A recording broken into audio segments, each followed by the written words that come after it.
Dr. Susie Carder is a self-made millionaire, profit coach, and fractional COO who has revolutionized how entrepreneurs perceive their organizations.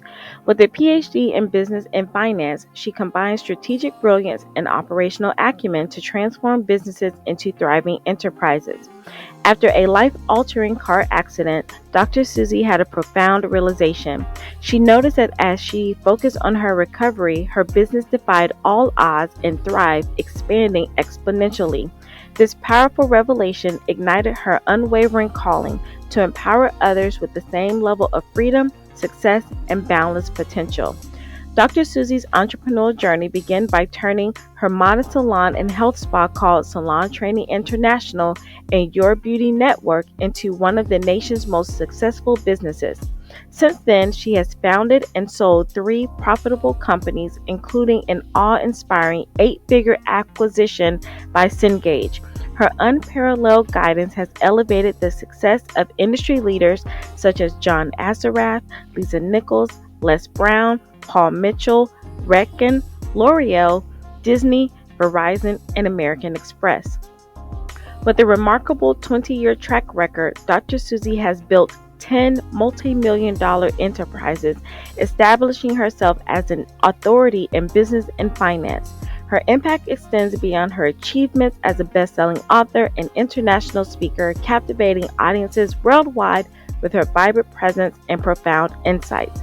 Dr. Susie's work has garnered recognition from prestigious publications such as the Wall Street Journal, the New York Times, the Huffington Post, which has highlighted her exponential contributions to the business world.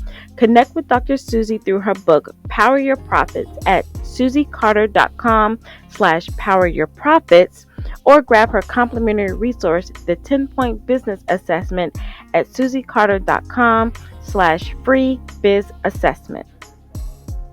All right, thank you so much for joining me, Susie. And I love everything about your background and where you started. So we're going to jump into some foundational questions. And I want you to give us your honest opinion as we're talking about moving from resume to reinvention to being remarkable. And so a lot of our participants and viewers, they have some level of traditional education, either degrees or certifications. And a lot of times, especially going into the entrepreneur space, they hear that school was probably a waste of time for them. And a lot of people say, well, I didn't learn this in college. So I want you to, even though you may not have gone the traditional route, you've already invested in yourself in some type of education and certification. So I want you to help our audience and viewers to see that nothing was wasted. So how has your training, your background helped you in your business and what you're doing now? Even if it's not just subject area, just overall. Yeah, so to give context, right, to understand, because you might see Dr. Susie now, but I started as a hairdresser, right? I had no business acumen, right? I went into a trade school. I wasn't raised in a culture that my parents said go to college. I didn't even know college was an option, right? My dad, there was 9 kids growing up, right? So it was Bobby, Ronnie, Stevie, Terry, Joni, Shelley, Susie, Kelly, Debbie, right? So there was 9 of us. My dad's goal was, you're 18, get out, get a husband, get a job. That's what you had to do. So there was never this, like, you need an education, right? It was just get out. and I get it, right? 9 kids, 6 girls, 3 boys, he was complete. And I learned early on, Dr. Vernetta, that the more you learn, the more you earn. And I found myself, once I graduated from school, not understanding the business. 15% of your financial success is your vocation. The other 85% is sales, marketing, operations, finance, communication, all that education, soft skills, hard skills. And so I'm never done learning. I just got my doctorate, right? It was like on my goal board for years. And I'm like, I'm going to make this happen. And so I have invested hundreds, thousands of dollars in my education. And if I didn't know something, so if I got sued, let's say when I started my business, I took a business law class because I'm like, never again. I didn't understand business finance. So I took a business finance class. So I didn't go to a brick and mortar. I went, what do I need right now that I can implement tomorrow? Right? If I needed marketing, I need to figure out how to build a funnel. What is a funnel? I got to go figure that out. Oh, social media. Everybody knows how to do social media, but how do you leverage it? How do you make it work? How do you generate revenue from it? I had to go get education. I had to hire people like you that were an expert to go, here's what you do. So education is never wasted. I will invest in education over and over and over again, and it pays me tenfold. And I may not see it today, right? If I take something to go, how do I leverage this? How do I make this win? So there's certain criteria depending on the vocation that you go into, that you need certain pedigrees, you need certain degrees, you need certain education for people to listen to you, right? I'm an entrepreneur and a serial entrepreneur, but my clients still needed to listen to me. So I had to create my success, my businesses, my multi-million-dollar businesses. I built 10 multi-million-dollar businesses, became my pedigree, but I still had to tell people, because Dr. Fernanda, I would be in audiences and they're like, but you're not a CPA. No, I'm not a CPA. And I'm not saying I'm a CPA, but what I do know is business finance for the small business. I'm an entrepreneur, and let me help you make it easier. So I've spent 40 years, seasoned girl, 40 years of pouring into my clients from what I had to learn the hard way. So all your education is incredibly valuable, incredibly important. The thing that we're missing is leverage. How do you leverage that? Don't push it in the back corner. Lead with it, right? I lead with Dr. Susie Carder now. And there were certain people that needed that in front of my name in order for them to pay attention to me, which was more academia people. Yeah. Right? Because academia in my classes would be like, well, what's your pedigree? I'm like, I'm an entrepreneur and I've built 10 multi-million-dollar businesses and two $10 million businesses, but they still needed the pedigree. So some people, some cultures, some environments need it. And so that's a game. The more you understand the game of business, the more you understand the game of our society, then you're going to win. It's allowing the naysayers, allowing people to stop you from your own greatness. What other people's opinion about you is none of your business. You do your work, right? You do what you know you need to do so that you can have the life that you love. Well, excuse me. That is great. I know some of your story, but I never heard that part of it, and that was eye-opening. So what could you say for someone, because you've had your businesses and you were able to walk into a room with that financial success. So what advice could you give someone who may have the traditional pedigree and they want to come into your world as an entrepreneur? How could they leverage while they're still learning? Because I would be honest, I wish I would have really understood that I still needed to learn a business side of things, especially like when I met you versus, oh, I can do the skill set and let me start a business. And because I'm like, I have enough school, like, Right. but that is not true because you laid out whole curriculum that needs to happen. But how could you like help someone say, okay, it's okay, you can let go of credentials because you're still going to need to learn, but you can still leverage what you have. So kind of the reversal of what you did. What advice? Yeah, so one of my first coaches was Doug Carter. He was the top 1% in the world for Dale Carnegie. Okay. And I was coming in as an entrepreneur, speaking to seasoned business people and academia. And I'm like, I just feel like a fraud. He goes, here's what you're going to say. I may not have all the answers, but I have the answers you need for this problem. Okay. So I became a very niched expert. I wasn't trying to be the expert in like that I am now because I didn't have that. So I was very niched in my expertise. When I first started teaching entrepreneurs, I was in the beauty industry and I was coming out of the beauty industry and I was speaking at this millionaires forum, and people like you, right, who had the DR in front of their name, or attorneys or whatever. And they're like, I want you to coach me. I'm like, I know nothing about your business. I am not coaching you. I pushed so much money away because of my fear, my fear of you're going to judge me, my fear of I didn't know how. And so my smart rat thing said, well, I'll just double my fees and they won't hire me. It'll be too expensive, right? They're like, and what happened was they hired me anyways. They're like, awesome. Where do I sign? I'm like, uh-oh. Part of being an entrepreneur and part of life is you got to jump. You're not going to know how to do it all. And when you grow up in academia, there's a procedure for everything. Entrepreneurship, there's not necessarily a procedure for everything. Right. So what I want you to really start looking at is what are you an expert in inside your niche? Don't try to be everything. Go, I'm an expert in this. So if you look at, you could be an expert student, an expert in study, an expert in implementation. right? Look at what am I amazing at? And you have to rely on the results you produce, not your piece of paper.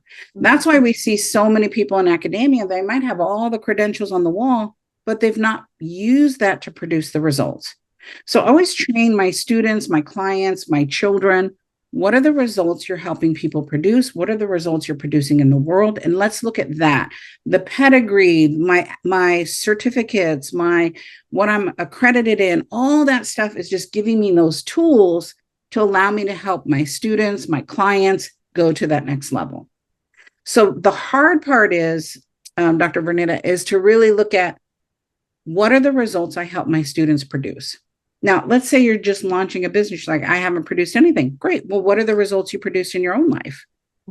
Look at that, because that's criteria to go, wow, I built the first year I launched my business, I launched $1 million business. That only 1% of small businesses hit that mark.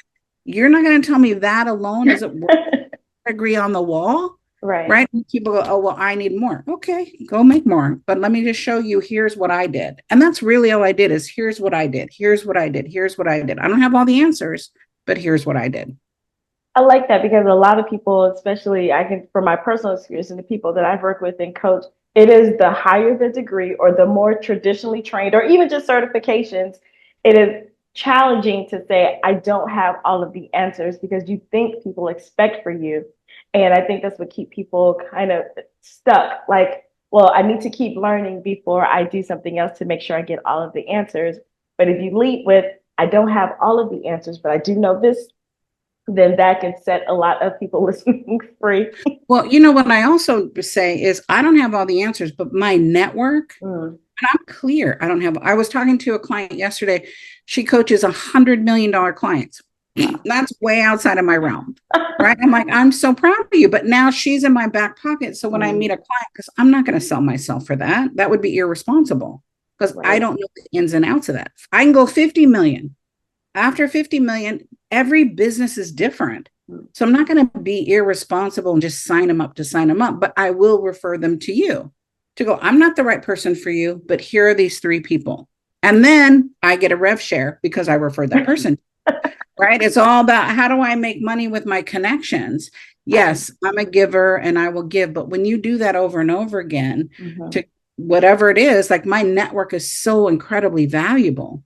And I'm always listening for, can I help them? Because I've been in situations where I've signed somebody up or I'm like, I am so out of my realm. And I spent way more money learning about the business or, trying to figure out how to do it, where it was like, no, let me bring a partner in.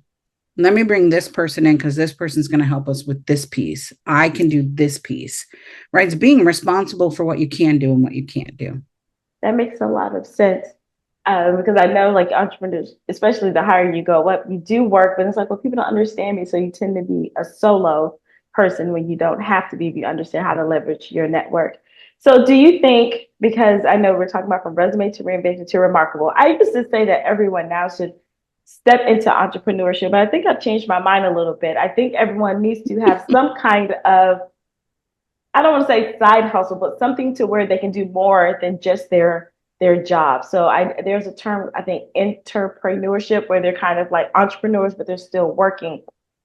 Can you speak to your thoughts about that? Because you've been a serial entrepreneur and you've coached the gamut. So what are your thoughts on people moving either full-time entrepreneurship? I also think there's a difference between a business owner and an entrepreneur, but I could be wrong.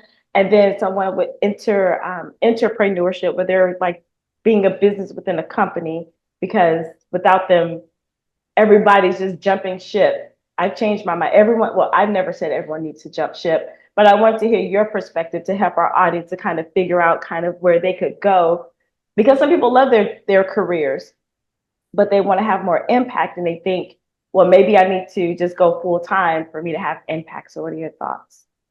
Well, there's 2 schools. One, there are personalities that are not good at entrepreneurship. I have a girlfriend that it would freak her out to be an entrepreneur. I love it. I love the challenge. I'm not worried about money. If I've always been able to generate money, even when I didn't have money, right? I was able to handle it. And, now I've gotten way more sophisticated. But in the beginning, I'm like, I'm just going to make it happen.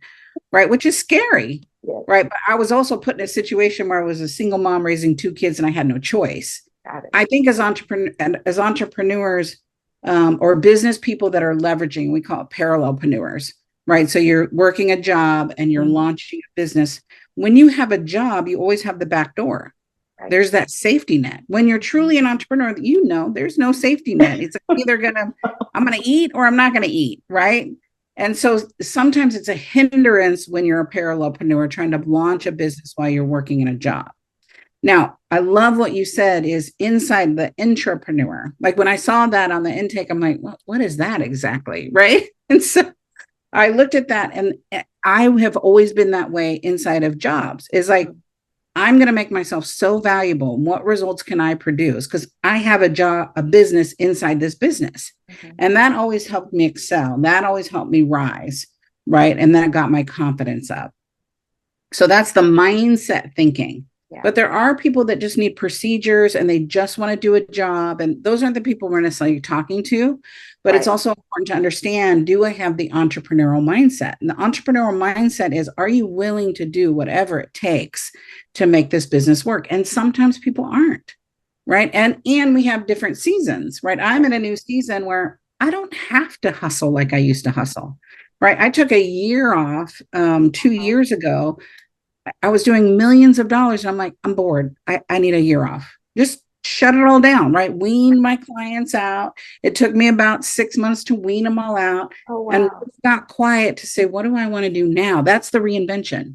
I've done that so many times in my life that I've either started another business, sold a business, went and built other people's businesses because I get bored. As entrepreneurs, what makes us great is we're creators, but what kills us is we're creators when we get bored. And so there's such that dance of stop creating and implement, right? And so reinvention is part of being a human being, right? It's part of being a business owner because we cannot run our business like we did 5 years ago. The market has completely changed. We all felt that in COVID. Everybody had to reinvent everything. The great news was we kind of all started at the same place again. And when this is great, right? So how do we reinvent this? And those that were never in that creative mindset of reinvention, their businesses closed. Right. 50% of small businesses closed during this time. I don't think that's necessarily a bad thing, right? It gives me an opportunity to capture those 50%, right? It gives me the opportunity to bring somebody like you in my organization, talent that went, I can't work here anymore, right? It's not filling my soul. People learning how to work from home is hard. Look, girl, I remember when I was first working from home, like years ago, like, well, I'm going to do some laundry. I'm going to do the dishes. We never get anything done. So, right. Reinvention is part of being an entrepreneur, part of being a human being, but especially as an entrepreneur is if you get too stagnant and stuck, right, you won't grow to the level that you want to grow. Okay. So that's great advice and a perspective on reinvention. So what I've heard this, and again, I know we're going kind of off, but it's sparking me because of your background. What do you say where people say, follow your passion? I've heard two things. People say, follow your passion for a business. And then I heard people say, and you touched on it, look at your skill set, but look into a business that's already profitable, even if it may not be your passion. So where do you stand, or what are your thoughts on those things, or offer a new perspective on that? Well, my first book was called Passion. So need I say more? Right. So my very first book, so it was the Salon Professional's Handbook to Building a Successful Business. That was the first title. And my editor was like, okay, that title sucks. And you're so passionate about what you do. I believe if you're not passionate, you're not going to stay up late. Okay. Right. You're going to want to quit, and you will quit because you're not passionate about it. I didn't do what I do for money. Okay. I had to figure out the money side. I was passionate about helping my brothers and my sisters make it in business. I was passionate about teaching you, like, no, don't do it that way. Do this way. I was passionate about going, how do I figure this out? How do I feed my children? And that learning fueled my passion. Now, I have done stuff that was torturous. Those businesses didn't work, okay. Right? I had a business in Costa Rica with two partners that really didn't want to work anymore. And so I was pushing everybody uphill, and you can't do it on your own when you have a multi-million-dollar company, right? I'm like, this isn't working, guys. You don't want to be in this business, and I don't want to do this full time. So we have some hard decisions to make. Nobody was passionate about what they were doing. I was passionate about my piece, but my piece isn't going to run a whole business, right? You need other people's skill set. So there's, yes, money can be somebody's passion, right? But I find in the long term, if it's only money focused, you get burnt out, and it's unfulfilling. Like, you could, this sounds crazy when I'm going to say this, but I'm going to say it. You can only make so much money, and then you're like, what else is there? Right. I remember being a hairdresser. I did $250,000 a year. Now, back then, the average hairdresser was making $30,000 a year. And I remember sitting back like, is this it? This is all there is? Like, I want more. Like, what else is there? What else can I do? It's boring. Now, you might go, Susie, you're talking about money. It does get boring. It's not fulfilling. Looking at you and your eyes light up, and watching you from when we first met to now, like, this fills my soul, right? And to look at the growth that you've had from a little piece that I did, and then you ran with it, to go, oh my God, this woman is amazing. I'm getting chills just talking about it. That's exciting to see the growth and evolution of someone that you worked with. I don't know, what has it been, 7, 8, 9? It's probably 2019 was. So. Okay. Look, don't tell anyone. Like, that's a minute, right? Yes. And so to me, that's my passion. It's not, money isn't my motivator. And I'm incredibly wealthy. I have a lots of abundance. Not that I can't grow more, but I'm in a season where it's like, I don't need more, right? You can't accumulate more cars, more shoes, more bags, more. You start getting this whole, like, it's not about the things. It's about the people that we're with. It's about the friends that we make along the way. Like, we haven't talked to each other in years, but I feel like, oh my God, there she is. She's so beautiful. Oh my God, I'm so excited. It's like a sisterhood that you can't put a price on. To go, I'm still a big fan, and we haven't seen each other in years. Like, that's, to me, is most important. My children are most important. Those relationships are most important. Now, when you're think about back in Maslow's hierarchy of needs, right? That bottom layer is food, shelter, clothing, right? Survival. And so if you're in survival, it's hard to be passionate about, community and girlfriends. And you're just like, I just need to eat. I need to buy mortgage. I need a car payment, whatever. Right. But once you get that handled, you start looking at what's important to me. And I think the biggest lesson that I've learned now I'm seasoned, girl, I'm old. I know you can't tell. My daughter's a medical esthetician. Can't tell. Looking back, I put more emphasis on work than I did on my family, because I was in survival for a lot of years. And then the survival became a habit. And then the habit became a lifestyle. Wow. And so now looking back, going, I should have enjoyed more. I should have slowed down more, because the money doesn't make you happy. The things don't make you happy. The quality time with the people that you love, whoever those people are, make you happy. And I know we've all heard it, and we've all read it in books. But when you get to the season I'm in, it's like, wow, there were parts of my children's childhood I don't remember. I missed, because I was busy on an airplane. And when I was home, I was exhausted. Right. And so now I'm looking at, I do have those things called grandchildren, but don't call me that G word. I'm a GG, not that other word. GG. I'm a GG. Right. To go, I don't want to miss this. Right. I just took my granddaughter to tutu school. She's going to tutu school. Right. To go, I got to take her and pick her up. And it seems so silly, but I didn't get to do that with my kids. Right. They were in daycare. They were in school. They were, I dropped them off at it and then rushed to my clients or rushed to work. So I know it sounds redundant, and I know people say it, but there is wisdom in that, is to go along the way, carve out time for you first.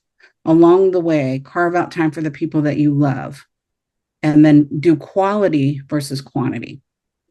I had a great mentor that told me that, because I felt like such a bad mom. They're like, Susie, it's about quality, not the quantity, because you can spend all the time with your kids and not be present to them, or all the time with your man or your woman or whoever and not be present with them. And I think that's why we work so hard. That's why we got the academia. You got the academia so you could provide. You can provide for your family, you can provide for yourself, whatever that lifestyle is. To go, oh, that's why I did that, so that I could provide for my family. I could provide for my community. But that led into the next to the last question, which it was what is a question you would have asked 5, 10, or 15 years before you started? So I'm thinking maybe it was more how to integrate more of your lifestyle or growing a business. But would you say something different? Because that's what I heard as you were Yes. talking. But would you say something different outside of that, or is that it? No, I would definitely say that is to, I wish I had a mentor that said, it's not all about this work. Now, I grew up in a different generation where we were taught to bring home the bacon, fry it up in a pan, and never let your man forget their man, right? You had to be superwoman. We could do it all, be it all, and you can't. Mm-hmm. Something cracks, something gives. Now, I spent a lot of time with my kids and my family. We're incredibly close now, right? And I've asked my children, like, was I a good mom? There, oh my God, you were the best mom, Oh, you okay. know? So I think one, we're harder on ourselves, right? But to have someone say stop and you'll get there. Like I had to achieve it all right now, like right now, right now, right now, right now. And I was talking to my daughter this morning about, she goes, Mom, at my age, you were selling a multi-million-dollar company. I'm like, hmm, I was, When you right? think 'Cause about it right that now, way. yeah, I'm like, oh. She goes, I feel like a slacker. I'm like, oh, this is the one who has her Harvard degree. That's She has right. her master's from Wharton. Like she is academia. Like they Right. both went different ways. One is an entrepreneur, one is academia. Like you see the blending of both. And to go, wow, I think my ignorance, I was ignorance on fire. And I was just like, I could do it. I can do it. I can do it. I can do it. Right. God gave me that skill set. I can't say that somebody gave me that. I was just one of those kids that didn't take no and said, I'm going to figure out how to do it. Right. Whether it was raising money, taking a company public, right. Being able to, leverage and build multi-million-dollar companies, being able to help other people build multi-million-dollar companies, right. There, you have to have that internal belief on yourself. And working on yourself Mm. will pay you dividends far greater than a piece of paper. Because our limiting beliefs, our internal conversations, that consultant in your head will sabotage you. My consultant still, Dr. Vernetta, sabotages me. Let me tell you the Really? story because it's huge. Doesn't matter all the stuff that I've done. I was talking to a client. It was $1 billion client, billion. I'd never run $1 billion client. And I Wow. let that fear get in my way of like, I don't know how to do this. Right. So I sabotaged it. Right. I did not turn in the proposal on time. I did not follow up with her. I Wow. just kind of let it slip away quietly in the background. And my busyness Mm. got in the way because my limiting belief of what I could do and couldn't do was in my face. Now it took me a year to see that. Oh, I wow. justified why I didn't follow up. We both got busy. Like I made it all sexy. My excuses are sexy, girl. I spent a lot of money on my education. And I have this money exercise that I do that you do internally and find out what are your underlying beliefs, not your conscious beliefs, your underlying beliefs. And one of the things that came up for me said, I can't handle large amounts of money. Well, I have built multi-million-dollar companies, $10 million companies. I've run $50 million companies. Like, where does that come from? And immediately that $1 billion client showed right in my face. I'm getting chills talking about it, going, oh my gosh, I didn't think I sabotaged it. I thought we just weren't a right fit. Unconsciously, I protected myself, did not know that, and went back and apologized to her and said, listen, I had this insight this week that I let you down and I didn't follow up because I was afraid. I was afraid of you. I was afraid the number, if you still need help, I have people in my community that can help you because it was so outside of my realm of what I do. Mm-hmm. And I got so confronted that I just shut it down, that I didn't even remember for a year. Oh, Like wow. that's powerful. And Yes. so finding people like you, finding people like me to what's the unconscious stuff that's running us? What's the unconscious stuff that makes us win? Bringing that to the forefront so that I don't sabotage myself. Mm-hmm. Right. And now I'm definitely more open when I can see, can I do something or not? Because my goal is to help the client. It's not about my she-go, right? Or your ego. Well, I Boom. That is a big boom, and we can end it there. I'm going to ask you one more thing, but I do want to say this, and I'm going to say it here on the record and leave it because I think it's important, and you kind of laid it out. One thing that I realized transitioning was really one, it is working on yourself, but in the right direction, personal development, but in the right direction. And that took me a long time to realize, and then understanding the biz or the education of business. And looking back on it, I was like, that was everything Susie laid out, but it was a blind spot and you couldn't see it. So I want people who are listening, and I'm going to start talking more about it, to where you can't just say, let me start a business. You have to learn business, and it's not Yeah. just about what you're good at, you know. Yeah. So I just Yes. want to say thank you for that. I don't think I've come across anybody else with that particular perspective of teaching true business for small business owners, or even anyone who's aspiring to be entrepreneurs. And I think that's valuable. And the more that I see out, that I'm like looking around and noticing with a different perspective, a lot of people don't have it like they think they do. And you are rare. So I can say that. And I really appreciate that foundation. And I go back to your book, like, okay, it's taking a minute, but it makes so much more sense. And anyway, so I just want to put that out there for anybody that's listening. If you have all of these credentials or anything like that, there's still more learning, but not the learning you think. You have to Yes. learn the business of business, the education of business. So I want to say thank you for that. So on that note, Susie, what is one thing, Dr. Susie, that you are working on that will completely blow your mind when it happens, if you don't mind sharing? I don't mind sharing, but I will say, like, if you are in this process of building a business, and you've mentioned it, my book, Power Your Profits, published by Simon and Schuster. So it's a real book. We all know those books. Yes, yes. Which is my journey to building 10 multi-million-dollar companies. Of all the lessons I wish I just would have known, right? And you can't know until you do them, but at least you can be aware of what you don't know, right? So a lot of the stuff I didn't even know that I didn't know until you're in the middle of it. Like this billion-dollar client, I didn't even know that I was sabotaging myself. And so having that understanding, and I think that's what a traditional education does, it gives you this understanding. There's theory and then there's implementation. Right. And so Power Your Profits is all about implementation, right? There's no theory about it. This is what I did, and this is how I did it.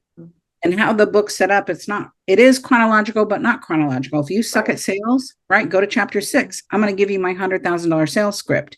If you suck at math, go to Math is Money, Money is Fun, chapter 8, and just go to that chapter to go, oh, this is why I'm not making money. My pricing is off. This is why I'm not making money. I don't have enough qualified leads coming in. So untangling the theory of it to what's the practicality of it, right? That's been the foundation of my learning.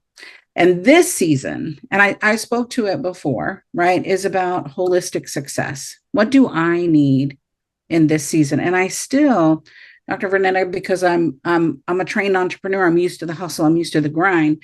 I literally, this is so silly, but I'm just going to share. I have to pull up my portfolios to go, breathe.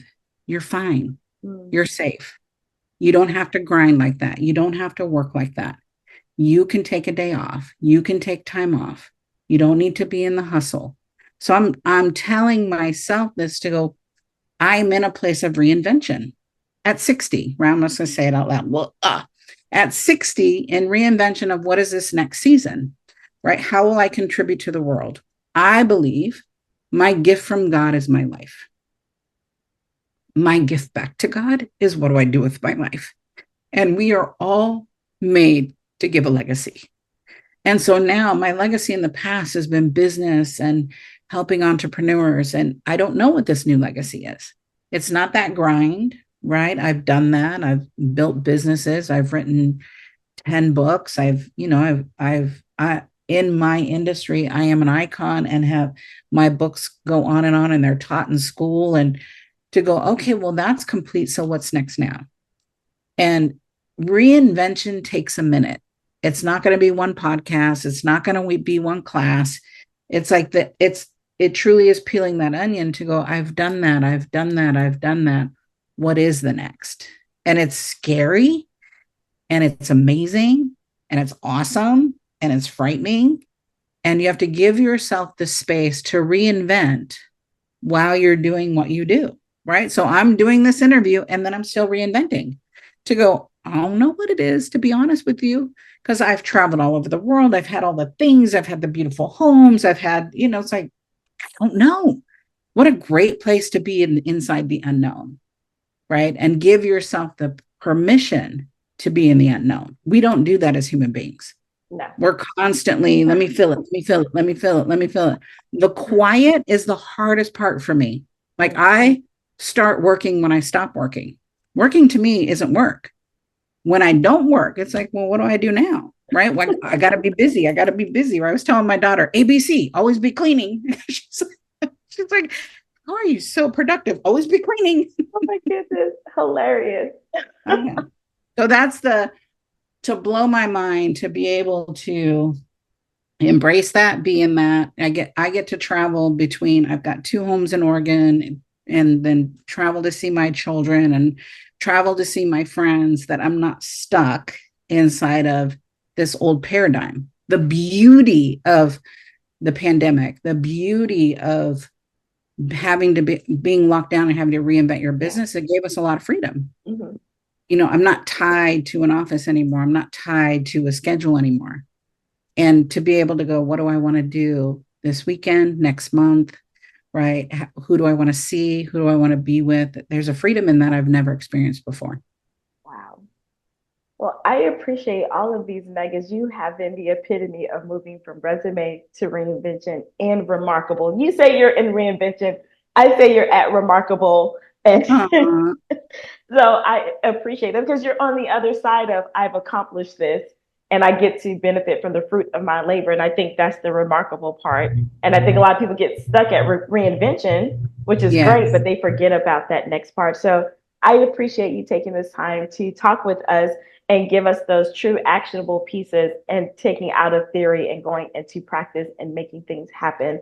So thank you so much, everyone, for listening and watching. And until next time.